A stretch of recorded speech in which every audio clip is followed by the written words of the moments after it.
এক আন্টির বাসায় বেড়াতে গিয়েছিলাম। তো সেখানে অনেকগুলো আইটেমের মধ্যে এই ভর্তাটি দিয়েছিল। তো এই ভর্তাটা খাওয়ার পর আমার কাছে অনেক ভালো লেগেছে। তো ভালো লাগার পর আন্টির কাছ থেকে আমি রেসিপিটা শিখে নিয়েছিলাম। আর আমি যে কোনো ভর্তা অনেক বেশি পছন্দ করি, আর যে ভর্তাটা সব থেকে বেশি ভালো লাগে ওই রেসিপিটা আমি যেখানে খেয়ে থাকি সেখান থেকে আমি রেসিপিটা শিখে আসি। আর যে কোনো ভর্তা আমার কাছে অনেক বেশি পছন্দের। তো এখানে আমি নিয়েছি কিছু শুকনো মরিচ, আর মরিচগুলোকে খুব মিহিভাবে আমি বেটে নিয়েছি। বেটে নেওয়ার পর এখানে আমি নিয়ে নেব কিছু শুটকি, আর শুটকিটা অবশ্যই চাপা শুটকি। আর শুটকিগুলোকে গরম পানি দিয়ে খুব ভালো করে ধুয়ে নিয়েছি।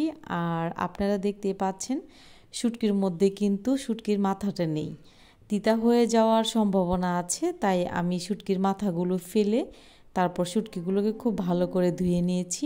আর ধুয়ে নেওয়ার পর শুটকিগুলোকে খুব ভালোভাবে মিহি করে বেটে নেব, যেন কোনো প্রকার কাটা না লাগে।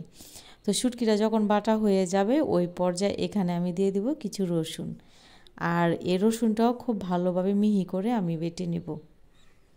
এই ভর্তাটা খাওয়ার পরে আপনারা বিশ্বাস করবেন না যে আমি বাড়িতে এসে ঠিক কতবার এই ভর্তাটা তৈরি করেছি। আমার কাছে এতটাই ভালো লেগেছিল। তো এই শুটকির ভর্তাটাকে ওই আন্টি বলেছিল যে লারা শুটকির ভর্তা। তো এই লারা শুটকির ভর্তাটা কিন্তু অনেক ভালো লেগেছে আমার কাছে। আপনারা একবার হলো ট্রাই করে দেখবেন, আর ট্রাই করে অবশ্যই আমাকে কমেন্ট করে জানাবেন যে এই ভর্তাটি খেতে ঠিক কেমন লাগে। আমার কাছে তো অনেক বেশি ভালো লেগেছে। তো আমার মতো যারা ভর্তা পছন্দ করেন তাদের এই রেসিপিটি খুব পছন্দ হবে আমি মনে করি। তো সবগুলো উপকরণ খুব ভালোভাবে মিহি করে বেটে নিয়েছি, আর বেটে নেওয়ার পর একটি পাত্রে তুলে নিয়েছি। আর অন্য একটি প্যানে আমি এখানে দিয়ে দিব পরিমাণ মতো রেগুলার রান্নার তেল। আর তেলটা যখন গরম হয়ে আসবে ওই পর্যায়ে এখানে আমি দিয়ে দেব 1 কাপ পেঁয়াজ কুচি। আর পেঁয়াজটা তাড়াতাড়ি নরম হওয়ার জন্য এখানে দিয়ে দিব পরিমাণ মতো লবণ। আর লবণটা দিয়ে নাড়াচাড়া করে পেঁয়াজটা ভাজতে হবে। আর পেঁয়াজটা যখন নরম হয়ে আসবে তো ওই পর্যায়ে পেঁয়াজগুলোকে আবারও একটু নাড়াচাড়া করে নিচ্ছে। আর পেঁয়াজটা যখন এরকম নরম হয়ে আসবে ওই পর্যায়ে যে আমি আগে থেকে শুটকিটা বেটে রেখেছিলাম ওই শুটকিটা এখানে দিয়ে দেব। আর দিয়ে দেওয়ার পর একটু নাড়াচাড়া করে নিব।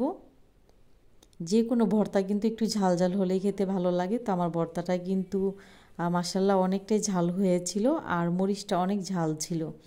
তো ভর্তা মানেই তো ঝাল, তো ঝাল ভর্তা খেতে কিন্তু সবারই অনেক বেশি ভালো লাগে।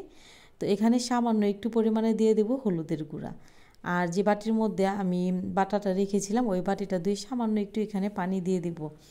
আর পানিটা দিয়ে আবারও ভালো করে নাড়াচাড়া করে নেব। নাড়াচাড়া করে সবগুলো উপকরণ একটু ভালোভাবে একসাথে মিশিয়ে নেব। আর মিশিয়ে নেওয়ার পর এখানে আপনারা দেখতেই পাচ্ছেন যে ভর্তাটা ঠিক কতটা লোভনীয় হয়েছে। তো রেসিপি ভালো লাগলে শেয়ার করার অনুরোধ রইল। আর সবাই খুব ভালো থাকবেন, সুস্থ থাকবেন। আল্লাহ হাফিজ। আসসালামু আলাইকুম।